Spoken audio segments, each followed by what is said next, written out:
जल्दी से इस सेशन को लाइक और शेयर कर दीजिए ताकि मैं इस सेशन को स्टार्ट कर दूं और सभी लोग जुड़ जाइएगा फटाफट से। चलेगा, लास्ट क्वेश्चन मैंने छोड़ा था आपके लिए, 52 नंबर क्वेश्चन मैंने छोड़ा था। इस क्वेश्चन को सोल्व करते हुए अपन आगे बढ़ेंगे कंटिन्यू सेशन में। चलेगा, लास्ट क्वेश्चन छोड़ा था मैंने, true about the panchayati raj except करके यहां पर पूछा था। क्या पूछा था? क्वेश्चन ये था कि true about the panchayati Raj, following option में से कौन सा ऑप्शन ट्रू है पंचायती राज के रिगार्डेड। लेकिन एक्सेप्ट हमसे पूछा था, एक्सेप्ट हमसे पूछा था, मतलब यहां पर ट्रू नहीं फॉल्स पूछा है, ट्रू नहीं फॉल्स पूछा है। हालांकि क्वेश्चन में ट्रू दिया है, लेकिन आपको क्वेश्चन को समझना पड़ेगा तभी आपको आंसर दिया जाएगा। यानी क्वेश्चन जब आप समझ जाएंगे तो आंसर भी ऑटोमेटिकली निकल जाएगा। अगर आपने क्वेश्चन गलत पढ़ लिया है, अगर आपने क्वेश्चन गलत तरीके से पढ़ लिया है और गलत तरीके से आपको समझ में आ गया है तो फिर क्वेश्चन का आंसर गलत हो जाएगा। इसलिए क्वेश्चन ध्यान से पढ़िएगा, ऑप्शन ध्यान से पढ़िएगा। अगर आपको नहीं आता है तो एलिमिनेशन मेथड आप लगा सकते हैं, आपका क्वेश्चन इजीली निकल जाएगा। ठीक है, तो याद रखिएगा क्वेश्चन यहां पर यह पूछा था पंचायती राज जो होती है उसके रिगार्डेड कौन सा ऑप्शन गलत है। यहां पर एक्सेप्ट पूछा था, यानी कौन सा ऑप्शन गलत है। तो देखिएगा, पहला ऑप्शन यहां पर दिया था gram panchayat at village level, gram panchayat village level पर होती है। सेकंड ऑप्शन यहां पर था पंचायती समिति एट ब्लॉक लेवल, पंचायती समिति जो होती है वो ब्लॉक लेवल पर होती है। थर्ड ऑप्शन यहां पर यह था जिला परिषद एट डिस्ट्रिक्ट लेवल, जिला परिषद डिस्ट्रिक्ट लेवल पर होता है। और फोर्थ ऑप्शन था यहां पर 4 टायर सिस्टम, जो पंचायती राज सिस्टम है वो 4 टायर सिस्टम है। ऑप्शन इस तरीके से थे, आंसर आपको देना था। आपके आंसर बिल्कुल काफी हद तक सही थे। इस क्वेश्चन का जो बिल्कुल राइट आंसर था, इस क्वेश्चन का बिल्कुल राइट आंसर है आपका option number 4, option number D बिल्कुल करेक्ट आंसर है। क्योंकि ये ऑप्शन आपका गलत है, क्योंकि ये ऑप्शन आपका गलत है। क्यों है? क्योंकि यहां पर जो पंचायती राज सिस्टम है वो 4 टायर सिस्टम नहीं है। ये क्या है? 4 टायर सिस्टम नहीं है, ये 3 टायर सिस्टम होता है। पंचायती राज जो सिस्टम, पंचायती राज सिस्टम है वो 4 टायर सिस्टम नहीं है। ये ऑप्शन बिल्कुल गलत है और आपका बिल्कुल राइट आंसर भी यही है, ऑप्शन नंबर डी बिल्कुल सही आंसर है। ठीक है, क्योंकि पंचायती राज जो है वो 3 टायर सिस्टम है, जिसके अंदर आपकी ग्राम पंचायत आती है, जिसके अंदर आपकी पंचायत समिति आती है, जिसके अंदर आपका जिला परिषद आता है। तीनों ऑप्शन बिल्कुल सही है। ग्राम लेवल यानी विलेज लेवल की बात करें तो वहां पर ग्राम पंचायत होती है, यानी ग्राम पंचायत की बात करें तो ग्राम पंचायत की बात करें तो यह विलेज लेवल पर होती है, यानी विलेज लेवल पर ग्राम पंचायत होती है, कैसे भी समझेगा। उसके अलावा अगर ब्लॉक लेवल की बात करें तो ब्लॉक लेवल पर आपकी पंचायत समिति होती है। ब्लॉक लेवल पर कौन होती है? पंचायत समिति होती है। और डिस्ट्रिक्ट लेवल की बात करें तो जिला परिषद होते हैं। तीनों ऑप्शन यहां बिल्कुल करेक्ट है, फोर्थ ऑप्शन गलत था। 3 टायर सिस्टम होना चाहिए जबकि ऑप्शन में 4 टायर सिस्टम है, इसलिए इस ऑप्शन का, इस क्वेश्चन का बिल्कुल राइट आंसर होता है आपका ऑप्शन नंबर डी, बिल्कुल राइट आंसर है 4 टायर सिस्टम। चलेगा, यहां पर आपको इनका हेड ऑफिस भी बता देता हूं मैं, ये भी आपसे एग्जाम में पूछा जा सकता है। जो विलेज लेवल पर ग्राम पंचायत है, विलेज लेवल पर ग्राम पंचायत होती है, इसका ऑर्गेनाइजेशनल हेड कौन होता है? इनका ऑर्गेनाइजेशनल हेड कौन होता है ये आपसे पूछा जा सकता है। ऑर्गेनाइजेशनल हेड कौन होता है? तीनों का आपको याद होना चाहिए, तीनों का ऑर्गेनाइजेशनल हेड कौन होता है। ठीक है, अगर आपसे पूछा है विलेज लेवल पर जो पंचायती राज सिस्टम के अंदर होती है, पंचायती राज सिस्टम के अंदर क्या होती है? ग्राम पंचायत होती है। यानी ग्राम पंचायत की अगर बात करें तो इसका हेड जो ऑर्गेनाइजेशनल हेड होता है वो कौन होता है, वो आपसे क्वेश्चन पूछा जा सकता है। तो इसका जो हेड होता है वो वीडियो होता है। वीडियो बोले तो विलेज डेवलपमेंटल ऑफिसर या विलेज डेवलपमेंट ऑफिसर। ठीक है, याद रहे विलेज लेवल पर जो ग्राम पंचायत है उसका हेड होता है कौन? विलेज डेवलपमेंट ऑफिसर, यानी वीडीओ उसको कहते हैं, वीडियो उसको कहते हैं, या फिर इसको ग्राम सेवक भी कह सकते हैं। क्या कह सकते हैं? ग्राम सेवक भी कह सकते हैं। दोनों ऑप्शन आपको याद होना चाहिए। क्वेश्चन आपके एग्जाम में आ सकता है कि ग्राम पंचायत का ऑर्गेनाइजेशनल हेड कौन होता है? तो आपका आंसर जाएगा वीडियो। वीडियो यानी कि विलेज डेवलपमेंट ऑफिसर यानी ग्राम सेवक इसका हेड होता है, याद रखिएगा, भूलना नहीं है। उसके बाद अगर ब्लॉक की अपन बात करें, ब्लॉक की बात करें तो ब्लॉक का हेड होता है बीडीओ। कौन होता है? ब्लॉक का हेड होता है बीडीओ। बीडीओ बोले तो ब्लॉक डेवलपमेंट ऑफिसर। विलेज की बात करें तो वीडियो यानी विलेज डेवलपमेंट ऑफिसर, ब्लॉक की बात करें तो बीडीओ यानी कि ब्लॉक डेवलपमेंट ऑफिसर। तो इसका हेड कौन हो गया? बीडीओ हो गया। उसके अलावा अगर अपन बात करें डिस्ट्रिक्ट लेवल पर जिला परिषद होती है, और जिला परिषद का जो हेड होता है वो कौन होता है? वो आपका होता है सीईओ।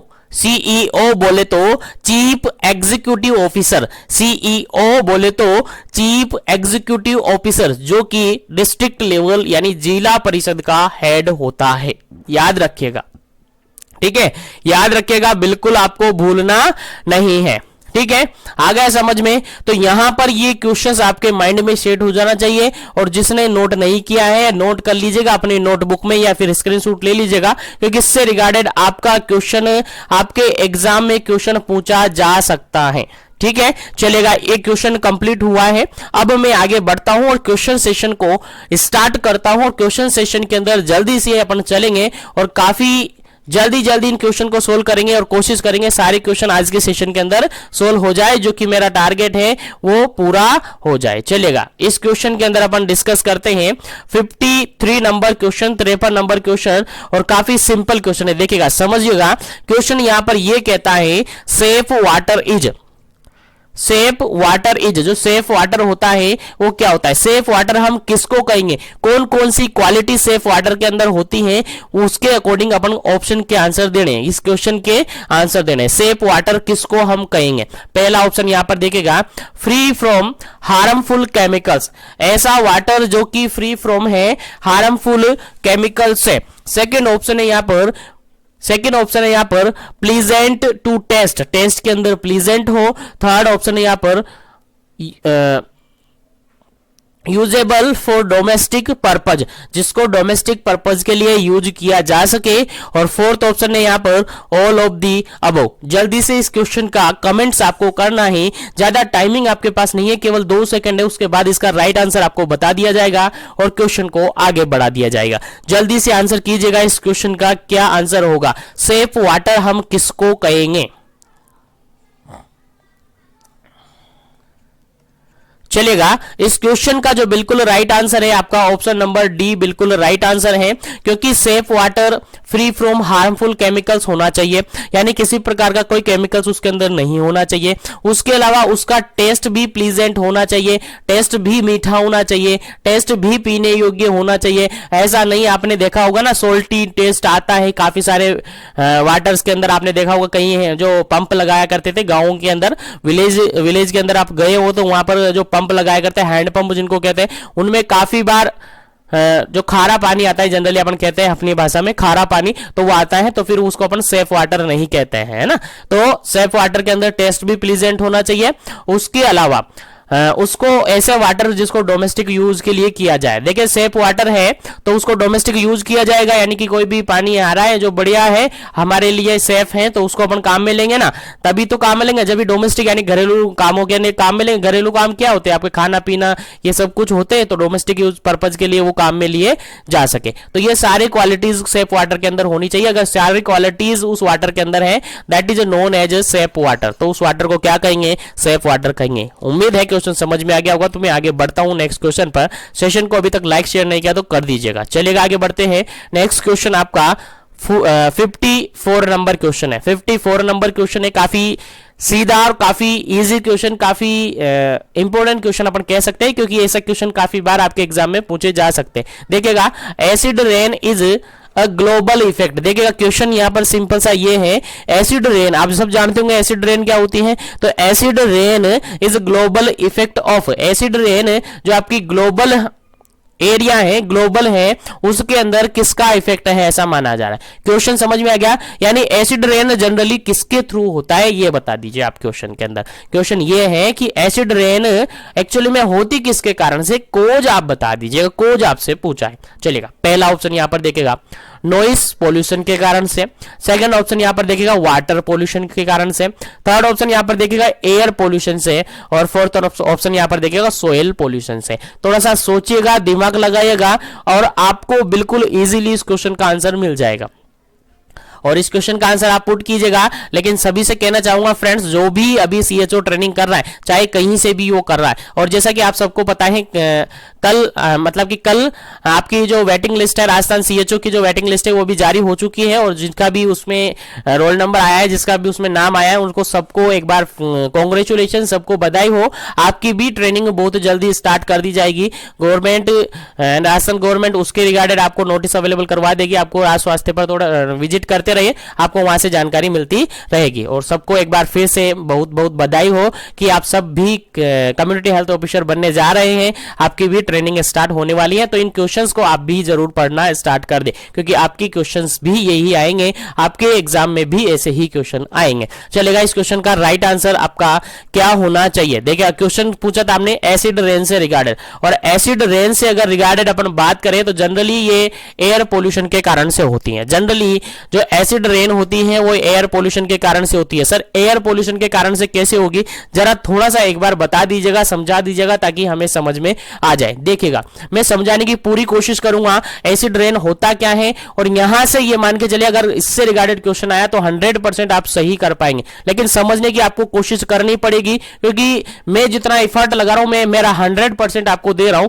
आपको जितना लेना है वो आपके ऊपर है, आपको 100% लेना है, 50% लेना है, कितना भी वो आपके ऊपर है। लेकिन मैं खुद कोशिश करूंगा कि मेरा 100% में आपको दूं। चलेगा, एसिड रेन की अपन बात करते हैं तो जनरली एक छोटा सा एग्जांपल अपन मान के चलेगा। यहां पर आपकी कोई फैक्ट्रीज है, माइंस है, यहां पर कोई फैक्ट्रीज है, इसमें धुआं निकलता है, आप सबको पता है धुआं निकलता है, ठीक है। यहां पर ये आपका मार्केट है, यहां पर ये रोड है। अब रोड है तो यहां पर ये व्हीकल्स भी होंगे, रोड ट्रैफिक भी होंगे, तो यहां पर क्या निकलेगा, यहां से तो धुआं निकल रहा है। आपका क्या निकल रहा है? धुआं निकल रहा है। यहां से जो ये व्हीकल्स है, पेट्रोल डीजल जिससे भी ये चलती है, इससे भी क्या निकलता है? पोल्यूटेड एयर निकलती है, वो भी अपन कह सकते हैं कि धुआं निकलता है। उसके अलावा जैसे कि यहाँ पर डोमेस्टिक पर्पज यानी कि जैसे कि गांव है, अब गांव में तो यहाँ पर चूल्हा भी जलता है, क्या जलता है? चूल्हा जलता है, तो उसमें से भी धुआं निकलता है, यहां भी धुआं है।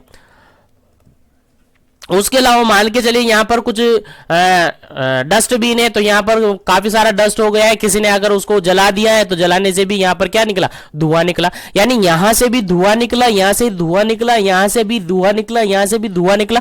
निकली क्या है यार? निकली यही है, एयर निकली है। क्या निकली है? एयर निकली है। सर, एयर निकलने से एसिड रेन कैसे होगा? एक बार फिर से समझा दिया, हमें समझ में नहीं आया तो मैं समझा रहा हूं, थोड़ा सा सस्पेंस रखिएगा, आपको समझ में आएगा, ठीक है। तो यहाँ पर ये धुआं है, यहां पर धुआं है, यहां पर धुआं है, यहां पर धुआं है। उसके अलावा मान के चलेगा, मैं यहां छोटा सा एग्जांपल देता हूं। यहां पर कोई पॉन्ड है, पॉन्ड मतलब एक तरीके से तालाब है, कोई पानी का सोर्स है, यहां पर नदी मान के चलेगा, पानी का सोर्स यहां पर है। अब पानी का सोर्स है तो आप सबको पता है कि जैसे दिन का टाइमिंग होता है जनरली गर्मियों के टाइमिंग में, और सर्दियों के टाइमिंग में भी होता है, ऐसा नहीं है कि सर्दी में नहीं होता, लेकिन बेसिकली गर्मी की अपन बात करें तो गर्मी में जो यहां पर जो एयर होती है, पानी होता है, पानी से क्या होता है? वेपर बनती है। क्या बनती है? वेपर बनती है, यानी वाष्प बनती है। तो पानी ऊपर छोटी छोटी ड्रॉप के रूप में ऊपर एयर के कांटेक्ट में आता है, यानी ऊपर की तरफ जाता है, एनवायरनमेंट में जाता है। उसके अलावा प्लांट्स वगैरह है, अपने जो एनिमल्स होते हैं उनके भी पसीना वगैरह आता है, यानी वो भी वेपर्स बनती है, तो वेपर्स के रूप में चलती है, ठीक है। वेपर्स के रूप में छोटी छोटी ये ड्रॉप है जो कि एनवायरनमेंट में आ जाती है। कहां से? यहां पर दो तरीके की क्रिया होती है, वाष्पीकरण और वाष्पोत्सर्जन। आप सब जानते होंगे, फोटोसिंथेसिस वगैरह जब आप जानते होंगे, ठीक है ना। तो यहां से ये ड्रॉप, वाटर की ड्रॉप आ गई। उसके अलावा यहां पर एयर आ गई, एयर मतलब धुआं यहां पर है, ठीक है, समझ में आ रहा है ना। उसके अलावा एनवायरनमेंट में कभी आंधी आती है, कभी तूफान आते हैं, तो उससे जो छोटे छोटे बारीक से कण है, किसके कण है? बारीक से कण, वो आप सबको याद होना चाहिए। बारीक से धूल मिट्टी के जो डस्ट है, डस्ट पार्टिकल है, वो भी एनवायरनमेंट में होते हैं। और यहां से स्पेशली जो धुआं वगैरह निकलता है, उनके अंदर जनरली इनमें कौन सी गैसेज होती है? जनरली इनके अंदर गैसेज होती है SO2, सल्फर डाइऑक्साइड, उसके अलावा NO, नाइट्रोजन मोनोऑक्साइड, उसके अलावा NO2, नाइट्रोजन क्या है, नाइट्रोजन डाइऑक्साइड। ऐसी जो खतरनाक हार्मफुल गैसेज होती है वो होती है किसके अंदर, जो धुआं निकलता है ना उनके अंदर ये होती है, ठीक है, तो उनके अंदर ये होती है। अब देखिएगा यहां पर मिक्सचर बनेगा, देखिएगा यहां पर मिक्सचर बनेगा, समझने की कोशिश कीजिएगा। अगर समझ में आ गया ना तो इससे रिगार्डेड कोई भी क्वेश्चन आपका गलत नहीं होगा, ठीक है। तो यहां से देखिएगा, यहां से धुएं से क्या निकली, गैसेज निकली, यहां से डस्ट पार्टिकल है, यहां से वाटर निकला, वाटर क्या, H2O, वाटर क्या, H2O, ये सारे मिलकर ऊपर जाएंगे, ऊपर मतलब कि एनवायरमेंट में ऊपर जाएंगे। अब जैसे ही ऊपर जाएंगे तो ये धीरे धीरे धीरे धीरे क्या होने लगेंगे, इनके अंदर एक तरीके से ये आपस में ऐड होने लगेंगे, ऐड होने लगेंगे। बादल कैसे बनते हैं ये तो आपको पता है ना, क्लाउड का फॉर्मेशन कैसे होता है ये तो आपको पता है ना, बिल्कुल ये सब ऊपर जाकर एक दूसरे से मिलेंगे। मिलने से क्या होगा, देखेगा यहां से वाटर आया, डस्ट वगैरह सब आ गई, वाटर आया, वाटर क्या होता है सर, H2O होता है सर। एक बार समझने की कोशिश कीजिएगा, पूरी पूरी मैं समझाने की पूरी कोशिश करूंगा, जस्ट अ मिनट, समझाने की मैं पूरी कोशिश करूंगा। देखिएगा यहां से धुआं आया था, धुएं के अंदर कौन कौन सी गैसेज मैंने बताई, नाइट्रोजन डाइऑक्साइड, नाइट्रोजन मोनोऑक्साइड और सल्फर डाइऑक्साइड, जनरली ये गैसेज होती है। यहां से पौंड के अंदर से वाष्प हुआ, वाष्प हुआ यानी कि यहां पर वेपर फॉर्म में वेपर हुआ, और वेपर कैसा होता है, H2O जनरली अपन कहते हैं, यानी पानी है। उसके अलावा डस्ट भी वगैरह जाएगी, ये डस्ट भी चली जाएगी, एनवायरमेंट के अंदर डस्ट भी जाएगी। अब तीनों ऊपर जाएगी धीरे धीरे, देखिएगा समझने की कोशिश कीजिएगा पूरी पूरी। यहां से ये तीनों ऊपर गई धीरे धीरे, ये ऊपर गई, ये ऊपर गया, ये ऊपर गया, ये क्लाउड फॉर्मेशन करेगा यहां पर। अब क्लाउड फॉर्मेशन यानी बादल बनाएगा, तो बादल कैसे बनेगा थोड़ा सा समझ लीजिएगा, बस आपका आंसर आपके सामने होगा। चलिएगा यहां से बादल बने, बादल बनेंगे, देखिए यहां पर कौन सी गैसेज आई, एक तो ये आई, एक ये आई, एक ये आई, एक तो नाइट्रोजन डाइऑक्साइड आई ना, और उसके अलावा क्या आई, जस्ट अ मिनट, एक बार इसको थोड़ा सा रफ कर लीजिएगा, यहां पर थोड़ा सा आपको दिख नहीं पाएगा तो इसको मैं कलर चेंज करके लेता हूं। चलिए चलिएगा एक बार देख लीजिएगा, समझ में आएगा बिल्कुल। यहां पर से कौन सी गैस आई, एक तो आई H2O आया आपके पास, पानी आया ना, पानी यानी कि जल आया, जल आने के बाद डस्ट भी उसमें मिक्सर होगी, डस्ट का ज्यादा पार्टिकल्स यहां पर नहीं, क्योंकि ये क्लाउड फॉर्मेशन के लिए थोड़ा सा हेल्प करता है। उसके अलावा गैसेज यहां पर आए, एक गैस आई यहां पर कौन सी, SO2 सल्फर डाइऑक्साइड गैस आई। तो देखिएगा इन्होंने आपस में रिएक्ट किया। अब केमिकल्स देखिएगा, गैसेस आपस में रिएक्ट करेंगे तो कुछ ना कुछ केमिकल्स तो बनेगा, बिल्कुल केमिकल्स बनेगा। तो यहां पर जो केमिकल्स बनता है वो बनता है आपका H2SO4 बनता है। कौन सा केमिकल बनता है, H2SO4, जिसको सल्फ्यूरिक एसिड के नाम से जाना जाता है। बिल्कुल एसिड है, ये क्या है, एसिड है, सल्फ्यूरिक एसिड बनता है, बिल्कुल ये एसिड यहां पर बनता है। उसके अलावा नाइट्रोजन डाइऑक्साइड की बात करें, नाइट्रोजन डाइऑक्साइड अगर पानी के साथ, यहां पर जो पानी है उसके साथ मिल जाएगा, तो पानी के साथ जैसे ही मिलेगा तो ये HNO3 बनाता है, HNO3 बनाता है, जिसको जनरली अपन नाइट्रिक एसिड के नाम से जानते हैं।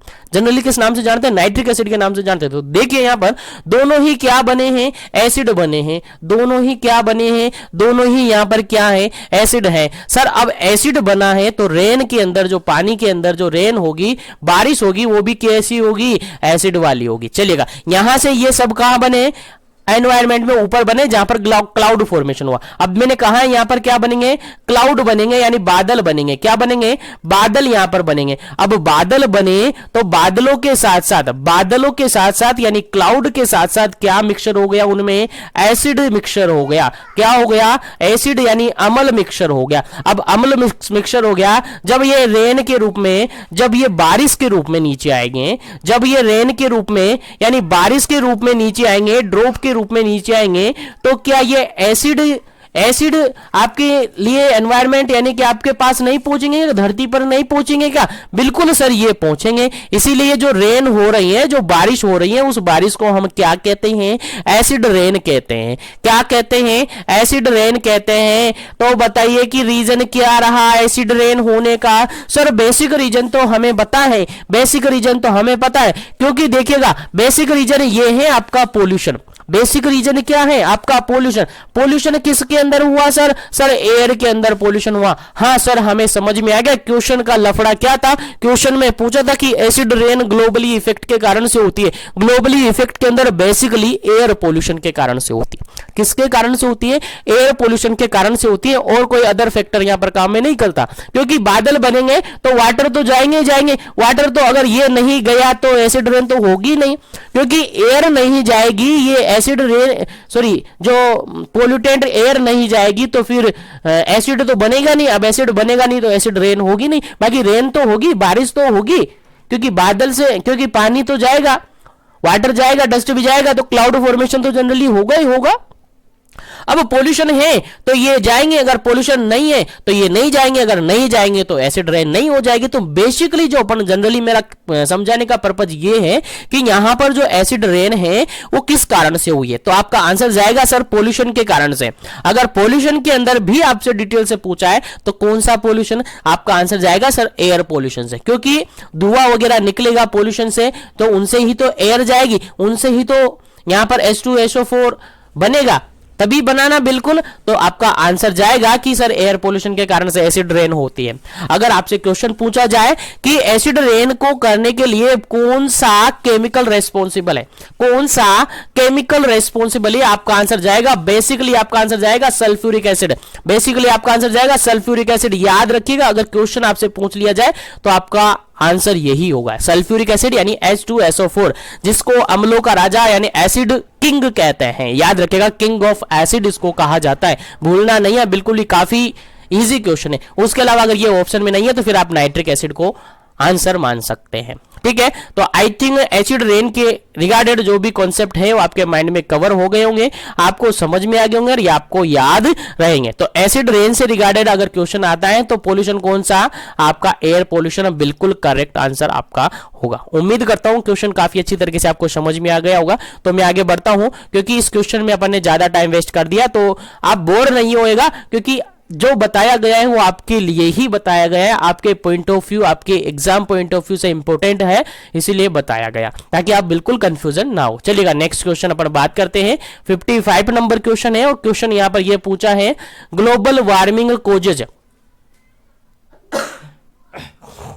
देखिएगा क्वेश्चन सिंपल सा ये है, ग्लोबल वार्मिंग कोजेज, जो ग्लोबल वार्मिंग है यानी वैश्विक उष्णता जिसको अपन हिंदी में कहते हैं, वैश्विक उष्णता यानी कि जो टेम्परेचर बढ़ रहा है आपकी धरातल का, आपकी पृथ्वी का, आपके अर्थ पर जहां पर आप रह रहे हैं वहां का जो टेम्परेचर चेंजेज हो रहा है, क्लाइमेट चेंजेज हो रहा है, जो सीजन आपके चेंजेज हो रहे हैं, सीजन के अंदर काफी कुछ चेंजेस देखने को मिल रहा होगा अभी भी आपको। सर्दी के अंदर बारिश हो रही है, बारिश के अंदर बारिश नहीं हो रही है, गर्मी के अंदर सर्दी पड़ रही है, ऐसा कुछ चेंजेस आ रहा है ना, बिल्कुल क्लाइमेट चेंजेस हो रहे हैं। सीजन, जो सीजन है बिल्कुल एग्जैक्ट पहले टाइमिंग से पता चल जाता था, हाँ इस महीने से इस डेट से आपका ये सीजन स्टार्ट है।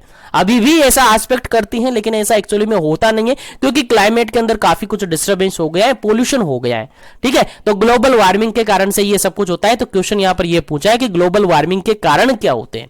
चलिएगा आंसर आपको बताना है। पहला ऑप्शन यहां पर देखिएगा, पहला ऑप्शन है increase dryness of climate. Climate के अंदर जो आपके वातावरण है, आपके एनवायरमेंट के अंदर क्लाइमेट जो है वो ड्राई हो गया है। कैसा हो गया है, ड्राई हो गया है, इनके आसपास की एयर वगैरह के अंदर काफी कुछ चेंजेस देखने को मिला है। उसके अलावा reduce food production, food production भी रिडक्शन हो गया है, फूड प्रोडक्शन भी क्या हो गया है, रिड्यूस हो गया है। उसके अलावा सी ऑप्शन है इंक्रीज सी लेवल रिजल्टिंग फ्लोड। फ्लोड जानते हो ना, बाढ़ वगैरह जो होती है ना उसके, यानी कि इंक्रीज सी लेवल रिजल्टिंग फ्लोड, बाढ़ वगैरह के कारण से जो सी लेवल है वो भी बढ़ गया है। All of the above, D option है यहाँ पर, ऑल ऑफ दी अबव। तो यहां पर आपको आंसर लगाना है ग्लोबल वार्मिंग के कारण क्या है। जल्दी से आंसर दीजिएगा, क्या कारण है ग्लोबल वार्मिंग के। और आई थिंक जो मैं बता रहा हूं, जैसे मैं बता रहा हूं, आपको कोई भी नहीं बताएगा, कितना ही सर्च कर लीजिएगा, कहीं पर भी आप पढ़ लीजिएगा। ये मैं खुद पर अपने विश्वास, सेल्फ कॉन्फिडेंस से कह रहा हूं, बाकी आपको कितना लेना है वो आपके ऊपर है। मैं खुद का 100% आपको दूंगा। चलिएगा, इस क्वेश्चन का जो बिल्कुल राइट आंसर है, बिल्कुल राइट आंसर है ऑप्शन नंबर डी, बिल्कुल राइट आंसर है। क्योंकि यहां पर देखिएगा पहला ऑप्शन करेक्ट है, सेकंड ऑप्शन करेक्ट है, थर्ड ऑप्शन करेक्ट है, इसलिए आपका फोर्थ ऑप्शन भी करेक्ट है। आपका बिल्कुल राइट आंसर हो जाता है ऑप्शन नंबर डी। और मैं आपको बता दूं, जो क्वेश्चन, हालांकि क्वेश्चन आपको जाने पहचाने लग रहे हैं क्योंकि आपने पढ़ रखे हैं, क्योंकि काफी कुछ मैंने पढ़ा दिया था इतने टाइम से, 2-3 महीने से 4 महीने से करीब अपनी सेशन चल रहे हैं, आपको कंटिन्यूअसली पता होगा। चलिएगा, और जो क्वेश्चंस एक्स्ट्रा बनते हैं वो भी मैं बना रहा हूं, आपके ब्लॉक वाइज, यूनिट वाइज, सब तरीके से कोशिश कर रहा हूं आपका पूरा सिलेबस मोल्डेड करके आपको दूं, पूरा सिलेबस मोल्डेड करके आपको दूं, ताकि एग्जाम में जो भी क्वेश्चन मिले ना आपको तुरंत याद आ जाए कि हाँ सर जीवन एजुकेशन की क्लास से हमने पढ़ा था, जीवन एजुकेशन ने हमें पढ़ाया था। बिल्कुल इसी तरीके की मैं क्वालिटी चाहता हूं, इसीलिए आपको सेशन में कंटिन्यूअसली बने रहना है, क्योंकि सेशन कंप्लीट देखेंगे तो ही आपको बेनिफिट होगा। एक क्वेश्चन देखा, दूसरे क्वेश्चन देखा, चले गए वापस आए, चले गए वापस आए, उससे काम नहीं चलेगा। अगर देखते हैं, अगर देख रहे हो एंट्री की तो पूरा देखे, पूरा समझे, तभी जाकर आपको बेनिफिट होगा। एक क्वेश्चन देखने के लिए अगर आप आ रहे हैं तो आप बिल्कुल अभी भी जा सकते हैं, आपको मैं नहीं रोकूंगा। चलिएगा नेक्स्ट क्वेश्चन आपके सामने है, और आप सबसे कह दूंगा जो भी कनेक्टेड है वो टेस्ट सीरीज जरूर ज्वाइन कर लीजिएगा, आपको काफी बेनिफिट होगा टेस्ट सीरीज, क्योंकि प्रैक्टिस मांगता है हर चीज। चलिएगा क्वेश्चन आपके सामने है, green belt is a remedy for, देखिए ग्रीन बेल्ट किससे रिगार्डेड है, क्वेश्चन समझ में आ गया, क्वेश्चन समझ में आ गया, किसके रिगार्डेड, रेमेडी मतलब जानते हो ना, रेमेडीज जो अपन करते हैं, ग्रीन बेल्ट किससे रिगार्डेड है। चलिएगा आंसर बताएगा ग्रीन बेल्ट किससे रिगार्डेड है। पहला ऑप्शन यहां पर देखेगा एयर पोल्यूशन से, सेकंड ऑप्शन यहां पर देखेगा वाटर पोल्यूशन से, थर्ड ऑप्शन यहां पर देखेगा सॉइल इरोजन से, और फोर्थ ऑप्शन यहां पर देखेगा नॉइस पोल्यूशन से। जल्दी से इसका आंसर दीजिएगा, ग्रीन बेल्ट किससे रिगार्डेड है। जल्दी से इस क्वेश्चन का आंसर कमेंट करना है, फिर अपन इस क्वेश्चन का आंसर आपको बताएंगे कि इस क्वेश्चन का आंसर क्या होगा। जल्दी कीजिएगा, क्या इस क्वेश्चन का आंसर होगा। 2 सेकंड आपके पास है, उसके बाद करेक्ट आंसर मैं आपको बता दूंगा क्या इसका सही आंसर होगा। चलिएगा इस क्वेश्चन का जो बिल्कुल राइट आंसर होगा आपका ऑप्शन नंबर ए बिल्कुल राइट आंसर होगा, एयर पोल्यूशन से रिगार्डेड। ग्रीन बेल्ट देखिएगा क्या होता है, समझने की कोशिश कीजिएगा, पूरी कोशिश करूंगा, मेरा पूरा एफर्ट में लगाऊंगा। देखिएगा ग्रीन रेमेडीज से मतलब होता है एक तरीके से जो एयर पोल्यूशन होती है ना उसके रिगार्डेड प्रिवेंशन रखना होता है। ग्रीन बेल्ट एक तरीके से प्लांटेशन करना होता है। ग्रीन पेल्टेशन मतलब प्लांटेशन, प्लांट लगाना, प्लांटेशन करना ही ग्रीन बेल्ट होता है। ग्रीन बेल्ट कैसे क्या समझे, आपको पता है ना प्लांट कैसे लगा जाए, एक प्लांट यहां लगा दिया, एक यहां लगा दिया, एक यहां लगा दिया, एक यहां लगा दिया, इस तरीके से प्लांट लगाया आपने, इस तरीके से प्लांट लगाए तो क्या बन रही है, एक बेल्ट लाइक बन जाती है ना, इसलिए ग्रीन बेल्ट इसको नाम दिया है। यानी प्लांटेशन करना, ग्रूमिंग करना भी इसको कह सकते हैं। क्या करना, ग्रूमिंग करना, प्लांट लगाना, ट्री लगाना, इनको ग्रू करना, वही होती हैं ग्रीन बेल्ट, जो कि डायरेक्टली रेस्पॉन्सिबल है एयर पोल्यूशन के प्रिवेंशन से। यानी जनरली अपन कह सकते हैं ग्रीन बेल्ट क्या है, एयर पोल्यूशन को प्रिवेंट करने के लिए या एयर पोल्यूशन को कंट्रोल करने के लिए एक मेजर है ग्रीन बेल्ट, जिसके अंदर प्लांटेशन किया जाता है, जिसके अंदर ग्रूमिंग की जाती है, जिसके अंदर प्लांट लगाए जाते हैं, पेड़ पौधे लगाए जाते हैं। कुल मिला के अपनी भाषा में कहें तो पेड़ पौधे लगाए जाते हैं, वही ग्रीन बेल्ट होती है। चलिएगा समझ में आ गया, ये वाटर से संबंधित नहीं है, सोइल से संबंधित नहीं है और नहीं इससे संबंधित नहीं। हालांकि इनमें थोड़ा थोड़ा आपको लगेगा कि हाँ इससे संबंधित क्यों नहीं है, संबंधित हो सकती है, लेकिन बिल्कुल अगर एग्जैक्ट अपना आंसर देखें तो बिल्कुल राइट आंसर है आपका ऑप्शन नंबर ए, बिल्कुल राइट आंसर है। चलिएगा आगे बढ़ते हैं नेक्स्ट क्वेश्चन पर। उम्मीद करता हूं आपको क्वेश्चन समझ में आ रहे होंगे, और नहीं आ रहे हैं तो कोशिश कीजिएगा समझ में आएंगे, क्योंकि इस तरीके से मैं बता रहा हूं, इस तरीके से आपको कहीं पर भी मिलने वाला नहीं है। चलिएगा नेक्स्ट क्वेश्चन आपके सामने है 57 नंबर क्वेश्चन, काफी जबरदस्त और इंपॉर्टेंट क्वेश्चन है, देखिए समझिएगा।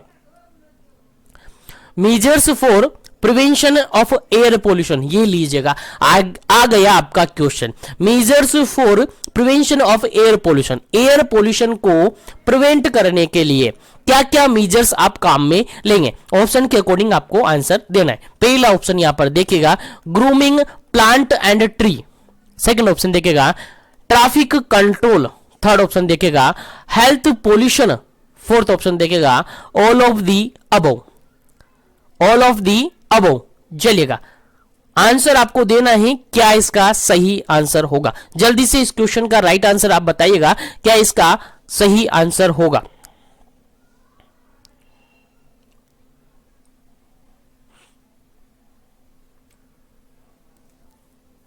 चलेगा इस क्वेश्चन का जो बिल्कुल राइट आंसर है ऑप्शन नंबर डी इसका राइट आंसर होगा, ऑप्शन नंबर डी इसका राइट आंसर होगा। लेकिन आपको थोड़ा सा कंफ्यूजन हो सकता है, क्योंकि सर ग्रूमिंग, बिल्कुल ग्रूमिंग हम करते हैं एयर पोल्यूशन को रोकने के लिए। अभी सर आपने बताया जो ग्रीन बेल्ट होती है वही ग्रूमिंग होती है, यानी प्लांटेशन करना, यानी प्लांट लगाना, ट्री लगाना, रोपना जिसको कहते हैं। उसके अलावा ट्रैफिक को कंट्रोल करेंगे, यानी व्हीकल्स वगैरह कम चलाएंगे तो एयर पोल्यूशन नहीं होगा। लेकिन हेल्थ पोल्यूशन करेंगे तो क्या एयर पोल्यूशन नहीं होगा? इससे क्या मतलब है सर? हेल्थ पोल्यूशन करने से नहीं, हेल्थ पोल्यूशन नहीं है, यहां पर थोड़ा सा मिस्टेक है, ऑप्शन के अकॉर्डिंग मिस्टेक है। यहां पर रिड्यूस हेल्थ पोल्यूशन अपन कह सकते हैं, रिड्यूस हेल्थ पोल्यूशन अपन कह सकते हैं। और ये क्वेश्चन आपके बीपीसीसीएचएन के अंदर रिपीट हुआ क्वेश्चन है और इसके अंदर बिल्कुल यही आंसर माना था, यही आंसर माना था, इसलिए याद रखिएगा। यहां पर जो सी ऑप्शन है उसके अंदर थोड़ा सा करेक्शन आप कर लीजिएगा। यहां पर रिड्यूस या फिर अवॉइड हेल्थ पोल्यूशन, यहां पर ऐसा कर लीजिएगा, रिड्यूस या फिर अवॉइड हेल्थ पोल्यूशन अपन कर लीजिएगा, यहां पर कर लीजिएगा। और इसका ऑप्शन का चेंज करने के बाद आपका आंसर जाता है ऑप्शन नंबर डी, बिल्कुल करेक्ट आंसर बैठता है और बिल्कुल सही आंसर है। ठीक है, चलिए आगे बढ़ते हैं नेक्स्ट क्वेश्चन पर। चलेगा, नेक्स्ट क्वेश्चन है आपके सामने 58 नंबर क्वेश्चन और काफी सिंपल सा, काफी इजी सा क्वेश्चन है।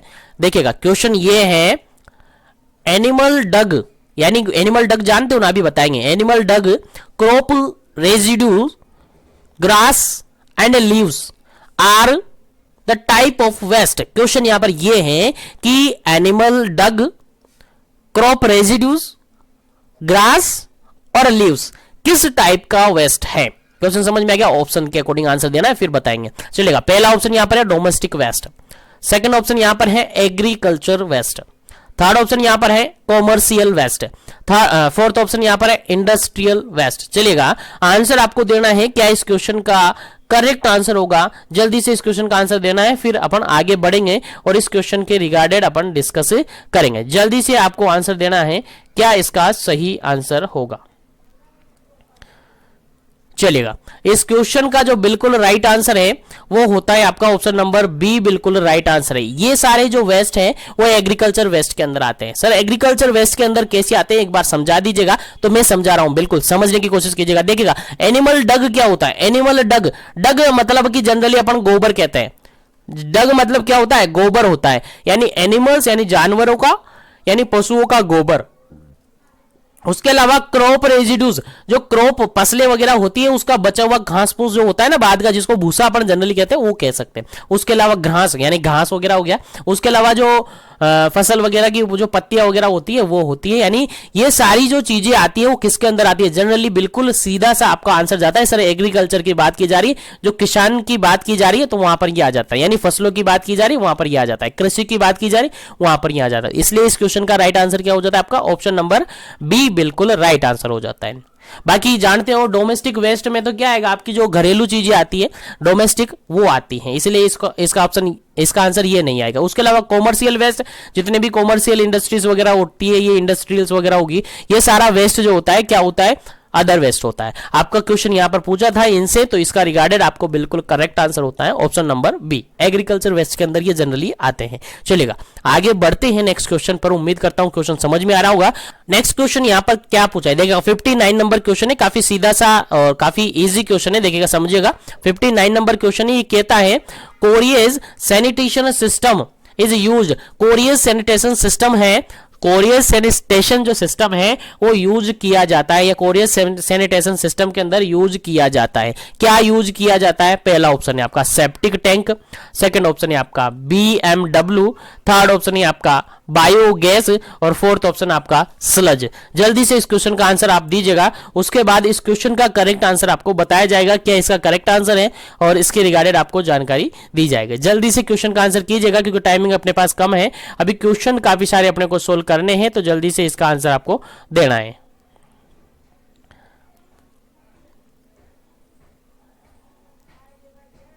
चलेगा, इस क्वेश्चन का अगर बिल्कुल राइट आंसर अपन देखें, केरीज जो सैनिटेशन सिस्टम होता है वो उसके अंदर अपन जनरली क्या काम में लेते हैं, जनरली किसको रखा जाता है, जनरली किसको रखते हैं, तो आपका आंसर जाएगा बिल्कुल ए ऑप्शन पर, सेप्टिक टैंक से। जो सेप्टिक टैंक होते हैं, सेप्टिक टैंक जो होते हैं उनको कैरी सिस्टम के अंदर यानी कैरीज सैनिटेशन सिस्टम के अंदर काम में लिए जाते हैं। याद रखिएगा, कैरीज सैनिटेशन सिस्टम की बात की जा रही है तो उसके अंदर डायरेक्टली आपका आंसर जाएगा सेप्टिक टैंक। चलेगा, आगे बढ़ते हैं नेक्स्ट क्वेश्चन पर। उम्मीद है क्वेश्चन समझ में आ रहे होंगे।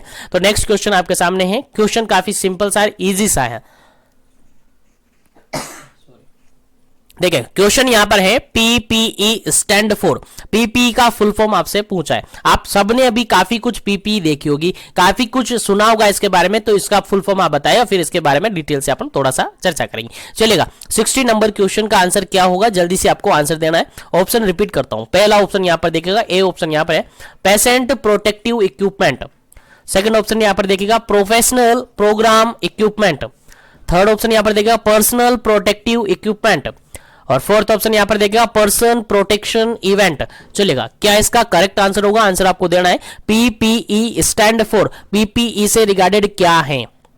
क्वेश्चन समझ में आ रहा है, जल्दी से आंसर दीजिएगा ताकि ज्यादा से ज्यादा अपन क्वेश्चन कर पाए, जल्दी जल्दी अपन आगे बढ़ सके, क्योंकि क्वेश्चन अभी काफी सारे हैं, 100+ क्वेश्चन अपन सोल्व करेंगे। तो इस क्वेश्चन के अंदर जो बिल्कुल राइट आंसर होगा वो क्या होगा, बिल्कुल राइट आंसर होगा आपका ऑप्शन नंबर सी। जो पीपीई किट आपने सुना होगा, अभी कोविड-19 के अंदर पीपीई किट पहने जाते हैं ट्रीटमेंट के लिए, जो कोविड-19 के पेशेंट हैं उनको ट्रीटमेंट देने के लिए, उनकी केयर करने के लिए पीपीई किट कर पहन के जो हेल्थ केयर प्रोवाइडर है वो जाते हैं, वही है पीपीई किट। और आप हेल्थ केयर प्रोवाइडर हैं तो आपको सब कुछ अच्छी तरीके से पता होगा इस क्वेश्चन का आंसर। तो पीपीई क्या होता है, पर्सनल प्रोटेक्टिव इक्विपमेंट्स होते हैं। अब इसके अंदर क्या क्या आते हैं आप सबको पता होगा, नहीं पता तो इसको डिटेल से अपन डिस्कस करेंगे सेपरेट सेशन के अंदर। चलिए आगे बढ़ते हैं नेक्स्ट क्वेश्चन पर।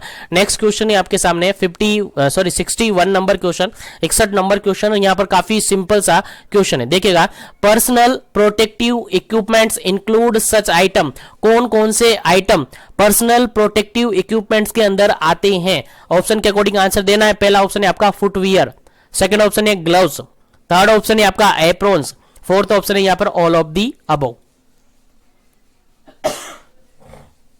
चलेगा, जल्दी से आंसर दीजिएगा, इस क्वेश्चन का राइट आंसर क्या होगा। 61 नंबर क्वेश्चन है, जो पीपी किट होता है यानी पर्सनल प्रोटेक्टिव इक्विपमेंट होता है, उसके अंदर कौन कौन से आइटम शामिल होते हैं।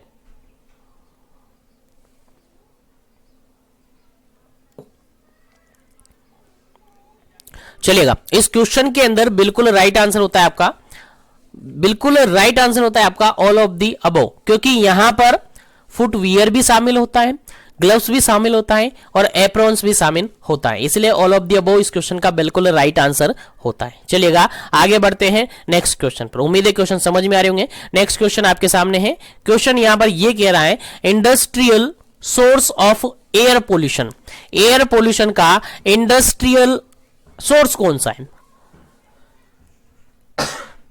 यानी समझ में आ रहा है ना क्या कहना चाह रहा है। Industrial source of air pollution, air pollution का वो सोर्स यहां पर ढूंढना है जो कि इंडस्ट्री के कारण से होता है, इंडस्ट्री के कारण से फैलता है या इंडस्ट्री के कारण से होता है। जल्दी से आंसर दीजिएगा, क्या सही आंसर है इस क्वेश्चन का। इंडस्ट्री के कारण से एयर पोल्यूशन होता है, कौन सा ऑप्शन सही है। पहला ऑप्शन देखेगा, पहला option burning of kerosene oil, second option देखेगा मोटर व्हीकल्स, थर्ड ऑप्शन देखेगा एरोप्लेन्स और फोर्थ ऑप्शन देखेगा थर्मल पावर प्लांट। जल्दी से आंसर दीजिएगा, क्या कमेंट इसका क्या सही आंसर होगा, जल्दी से कमेंट कर दीजिएगा। उम्मीद है सबको समझ में आ गया है, तो जल्दी से इस क्वेश्चन का राइट आंसर आप दीजिएगा, फिर आगे बढ़ते हैं अपन नेक्स्ट क्वेश्चन पर। चलेगा, इस क्वेश्चन का बिल्कुल राइट आंसर है आपका ऑप्शन नंबर डी। जो थर्मल प्लांट्स होते हैं, थर्मल पावर प्लांट्स होते हैं, ये इंडस्ट्री सोर्स के अंदर आते हैं, इंडस्ट्री सोर्स के अंदर आते हैं, याद रखिएगा, भूलना नहीं है। अगर अपन बात करें बर्निंग ऑफ केरोसिन ऑयल की, तो इसको जनरली अपन डोमेस्टिक सोर्स के अंदर मानते हैं, किसके अंदर, डोमेस्टिक जो सोर्स होता है उसके अंदर काउंट करते हैं। मोटर और एयरप्लेन को अपन व्हीकल सोर्स के अंदर काउंट करते हैं, किसके अंदर, व्हीकल सोर्स के अंदर काउंट करते हैं। इसको अपन किसके अंदर काउंट करेंगे, इंडस्ट्री सोर्स के अंदर काउंट करेंगे, याद रहे, भूला नहीं जाए। चलेगा, नेक्स्ट क्वेश्चन की बात करते हैं। 63 नंबर क्वेश्चन, 63 नंबर क्वेश्चन काफी सिंपल सा, काफी इजी सा क्वेश्चन आपके सामने है। क्वेश्चन ये कहता है 63 के अंदर कि over crowded house causes, over crowded house यानी कि ज्यादा हाउस, ओवर क्राउडेड मतलब जानते हो ना, ज्यादा भीड़ भाड़ वाली है ना, तो भीड़ भाड़ वाले जो घर है वो क्या कोज करते हैं, कौन सी डिजीज कोज करवाते हैं। भीड़ भाड़, अगर भीड़ भाड़ वाली जगह में आप जा रहे हैं तो उसके कारण से आपके अंदर कौन सी डिजीज होने के चांसेस होते हैं। आई थिंक क्वेश्चन बिल्कुल क्लियरली समझ में आ गया होगा। तो पहला ऑप्शन यहां पर देखेगा respiratory and skin disease, second option देखिएगा gastrointestinal disease, third option यहां पर देखिएगा कार्डियोवैस्कुलर डिजीज, फोर्थ ऑप्शन यहां पर देखिएगा कॉन्जेनाइटल डिजीज। चलिएगा आंसर दीजिएगा, कमेंट कीजिएगा, ज्यादा टाइमिंग आपके पास नहीं है, फटाफट से आंसर दीजिएगा और आगे बढ़ेंगे नेक्स्ट क्वेश्चन पर, क्योंकि क्वेश्चन काफी सारे अपने पास अवेलेबल हैं। चलिएगा इस क्वेश्चन का जो बिल्कुल राइट आंसर अगर अपन दे तो बिल्कुल राइट आंसर इसका होगा, बिल्कुल राइट आंसर इसका होगा option number first. Option number first बिल्कुल राइट आंसर होगा, रेस्पिरेटरी और स्किन डिजीज, क्योंकि ओवर क्राउडेड है तो ओवर क्राउडेड में जनरली जो ड्रॉपलेट इन्फेक्शन है, जो कि ड्रॉपलेट इन्फेक्शन है वो ज्यादा देखने को मिलते हैं, यानी कफिंग स्नीजिंग के रिगार्डेड, और directly contact skin to skin contact, direct contact के कारण से भी यहाँ पर डिजीज कंडीशन देखने को मिल सकती है। इसीलिए यहाँ पर ओवर क्राउडेड है, मतलब डायरेक्ट कॉन्टेक्ट के कारण से जो डिजीज कंडीशन होती है वो यहाँ पर आ जाती है। अगर यहाँ पर डिजीज के ऑप्शन भी होते तब भी आपको वो डिजीज चूज करनी होती है जो कि रेस्पिरेटरी और स्किन से रिगार्डेड डिजीज होगी। ठीक है, आई थिंक समझ में आ रहा होगा, आई थिंक समझ में आ रहा होगा। अगर मैं ऑप्शन दूं यहां पर देखिएगा, अगर ऑप्शन में इस तरीके से दूं तो फिर क्या आप आंसर लगाएंगे? पहला ऑप्शन यहां पर मैंने दिया है, पहला ऑप्शन, जस्ट अ मिनट इसको रफ कर देते हैं फिर आगे बात करते हैं। देखिएगा पहला ऑप्शन मैंने यहां पर दिया है जिसके अंदर मैंने दिया है हाइपरटेंशन। सेकंड ऑप्शन मैंने दिया है यहां पर, सेकंड ऑप्शन मैंने यहां पर आपको दिया है टाइफॉइड। क्या दिया है? टाइफॉइड मैंने आपको आंसर दिया है। उसके अलावा थर्ड ऑप्शन देखिए यहां पर मैंने दिया है टाइफॉइड के साथ मैंने यहां पर दिया है पैरालाइसिस, एपिलेप्सी दे दिया मैंने, है ना, एपिलेप्सी मैंने आंसर में दे दिया। और फोर्थ ऑप्शन यहां पर दे दिया मैंने, फोर्थ ऑप्शन यहां पर अपन ने दे दिया टीबी, यहां पर अपन ने दे दिया टीबी। तो इस क्वेश्चन के रिगार्डेड आपका आंसर क्या जाएगा? इस क्वेश्चन के रिगार्डेड आपका डायरेक्ट आंसर क्या जाएगा? पता है ना आपको, समझ में आ रहा होगा क्वेश्चन जो मैंने कहा है कि रेस्पिरेटरी और स्किन से regarded generally problem over crowded place के अंदर देखने को मिलेगी। आपका डायरेक्टली आंसर जाएगा टीबी, क्योंकि टीबी का पेशेंट अगर ओवर क्राउडेड में है तो उसके रिगार्डेड वो एक टीबी का पेशेंट 10 टीबी के पेशेंट कर सकता है, क्योंकि वो खपिंग करेगा, स्नीजिंग करेगा तो उससे ड्रॉपलेट इन्फेक्शन वाले चांसेस होते हैं। मोस्टली डायरेक्ट कॉन्टेक्ट के कारण से भी हो सकता है, क्योंकि अगर उसने कफिंग किया, स्नीज किया, अपने हाथ से ड्रॉपलेट उसके हाथ में रह गए, उसने किसी से हाथ मिलाया, हाथ मिलाया, उसने किसी को टच किया तो उसके साथ वहां पर चले गए माइकोबैक्टीरियम ट्यूबरकुलोसिस जो बैक्टीरियाज होते हैं वो चले गए और वो दूसरे में ट्रांसमिट हो गए और उसको बीमारी हो गई। तो ओवर क्राउडेड प्लेस के अंदर रेस्पिरेटरी और स्किन से रिगार्डेड जो प्रॉब्लम है जनरली देखी जाती है। याद रहे, भूलना नहीं है, क्योंकि इंपॉर्टेंट है आपके एग्जाम पॉइंट ऑफ व्यू से। चलिएगा आगे बढ़ते हैं। नेक्स्ट क्वेश्चन यहां पर लिखा हुआ है, काफी इजी सा, काफी सिंपल सा क्वेश्चन है। देखिएगा समझते हैं। यहां पर क्वेश्चन है 64 नंबर क्वेश्चन। क्वेश्चन क्या कहता है थोड़ा सा समझ लीजिए, बस आंसर आपके सामने होगा। Control of water supply to ensure that they are pure and wholesome. देखिएगा जो स्टेटमेंट आपके सामने है, जो स्टेटमेंट आपके सामने है, control of water supply to ensure that they are pure and wholesome is statement of, ये किसका स्टेटमेंट है? क्या ये स्टेटमेंट आपका फर्स्ट ऑप्शन का है? फर्स्ट ऑप्शन बोले तो पोल्यूशन कंट्रोल डिपार्टमेंट का, सेकंड ऑप्शन है यहां पर डिपार्टमेंट ऑफ हेल्थ का है, थर्ड ऑप्शन यहां पर देखिएगा वाटर सप्लाई डिपार्टमेंट का है, और फोर्थ ऑप्शन यहां पर देखिएगा WHO का है, यानी वर्ल्ड हेल्थ ऑर्गेनाइजेशन का है। जल्दी से इस क्वेश्चन का आंसर दीजिएगा, किसके रिगार्डेड ये सही है, किसने ये स्टेटमेंट दिया है? उम्मीद करता हूं क्वेश्चन समझ में आ गया होगा। स्टेटमेंट क्या दिया है? Control of water supply to ensure that they are pure and wholesome, they are pure and wholesome, ये किसने दिया है? अगर इसी को अपन कहे तो जो पानी की आपूर्ति होती है, पानी की जो सप्लाई होती है, कंट्रोल सप्लाई, यानी कि पानी की आपूर्ति को, पानी की जो सप्लाई को नियंत्रित करने के लिए जो एक तरीके से कह सकते हैं, just a minute, control of water supply to ensure that they pure and wholesome, यानी कि पानी की जो एक तरीके से सप्लाई है वो इस तरीके से की जाए कि वो प्योर भी रह सके और सबके लिए अवेलेबल भी रह सके। इस तरीके का जो स्टेटमेंट दिया है वो किसने दिया है? तो आपका डायरेक्टली आंसर जाएगा, आपका डायरेक्टली आंसर जाएगा, मुझे समझ में आ गया है और आपको भी समझ में आ गया होगा, ऐसे मैं उम्मीद करता हूं कि आपको आंसर समझ में आ गया। चलिएगा मैं क्वेश्चन को आगे बढ़ाता हूं बिना क्वेश्चन का आंसर बताए, लेकिन नहीं, आपके क्वेश्चन का आंसर जरूर मिलेगा आपको। बिल्कुल इस क्वेश्चन का राइट आंसर है option number D, WHO world health Organization का ये स्टेटमेंट है कि control of water supply to ensure that they are pure and wholesome. Sorry, क्योंकि क्या क्या स्टेटमेंट है कि पानी की जो सप्लाई है, वाटर की जो सप्लाई है, इस तरीके से कंट्रोल की जाए कि वो एंश्योर हो, यानी कि वो सभी के लिए प्योर हो। वो कैसी हो? प्योर हो और होलसम हो, सभी के लिए अवेलेबल हो, शुद्ध हो और सभी के लिए प्राप्त हो। ऐसा statement WHO world health organisation ने दिया था। चलिएगा आगे बढ़ते हैं, क्वेश्चन समझ में आ गया होगा। नेक्स्ट क्वेश्चन के बारे में डिस्कस करते हैं, that is principle of waste. काफी इजी सा क्वेश्चन है और आई थिंक पहले भी हम डिस्कस कर चुके हैं इस क्वेश्चन को। 65 नंबर क्वेश्चन है, principle of waste optimisation except. देखिएगा, जो वेस्ट का ऑप्टिमाइजेशन करते हैं, वेस्ट का एक तरीके से मैनेजमेंट करते हैं, वेस्ट मैनेजमेंट करते हैं, उसका अंदर उसके अंदर प्रिंसिपल है, यानी principle of waste optimisation except एक ऐसा ऑप्शन है जो कि ऑप्टिमाइजेशन, वेस्ट ऑप्टिमाइजेशन का ऑप्शन नहीं है, वेस्ट ऑप्टिमाइजेशन का प्रिंसिपल नहीं है, लेकिन 3 ऑप्शन ऐसे हैं जो कि वेस्ट ऑप्टिमाइजेशन के ऑप्शन हैं। चलेगा, पहला ऑप्शन यहां पर देखेगा रिड्यूस, सेकंड ऑप्शन यहां पर देखेगा रिन्यू, थर्ड ऑप्शन यहां पर देखेगा रीयूज और फोर्थ ऑप्शन यहां पर देखेगा रिसाइकिल। जल्दी से आंसर कमेंट कर दीजिएगा, क्योंकि उम्मीद करता हूं क्वेश्चन समझ में आ गया होगा, तो आंसर भी आपको समझ में आ जाएगा। फटाफट से आंसर दीजिएगा ताकि अपन आगे बढ़े नेक्स्ट क्वेश्चन पर।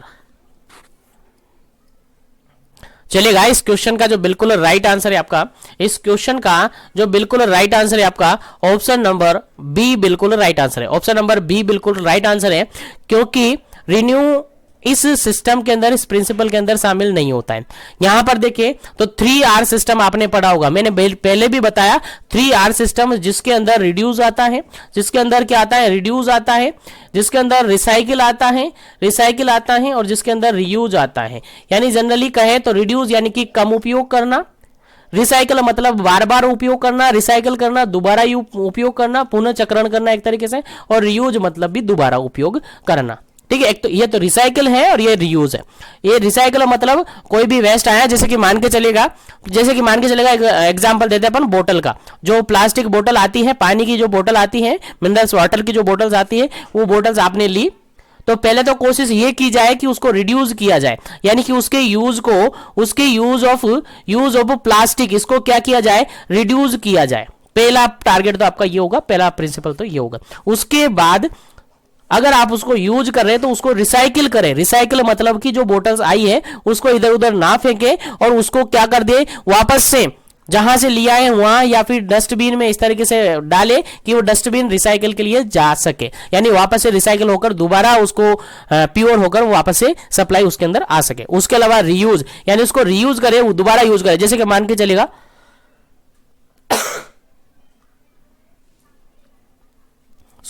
जैसे कि मान के चलेगा वो बोतल थी, वो आपने पी ली, पानी था उसके अंदर, जो पानी की बोतल आपने ली वो पानी आपने पी लिया, लेकिन उस बोतल को आपने फेंका नहीं है, और फेंका नहीं है उसके अंदर आपने डोमेस्टिक यूज के लिए उसको दोबारा काम में ले लिया। माने कि आपने उसमें मिल्क, दूध भर लिया, आपने उसके अंदर छाछ भर लिया, आपने उसके अंदर कुछ और चीजें घर में लाकर उसमें भर ली, यानी आपने यूज कर लिया। ठीक है, कोशिश तो ये करनी है पहले कि रिड्यूस किया जाए, अगर रिड्यूस नहीं हो पा रहा है तो फिर उसको रिसाइकिल किया जाए, रिसाइकिल नहीं हो रहा है तो रीयूज किया जाए, यानी ये तीनों ही प्रिंसिपल हैं आपके वेस्ट ऑप्टिमाइजेशन के। लेकिन रिन्यू ऑप्शन नहीं है, रिन्यू ऑप्शन नहीं है। बिल्कुल करेक्ट आंसर इस क्वेश्चन का हो जाता है ऑप्शन नंबर बी, क्योंकि ये इसका प्रिंसिपल नहीं है और हमें एक्सेप्ट ही निकालना था। उम्मीद करता हूं क्वेश्चन समझ में आ गया, आंसर भी आपको समझ में आ गया।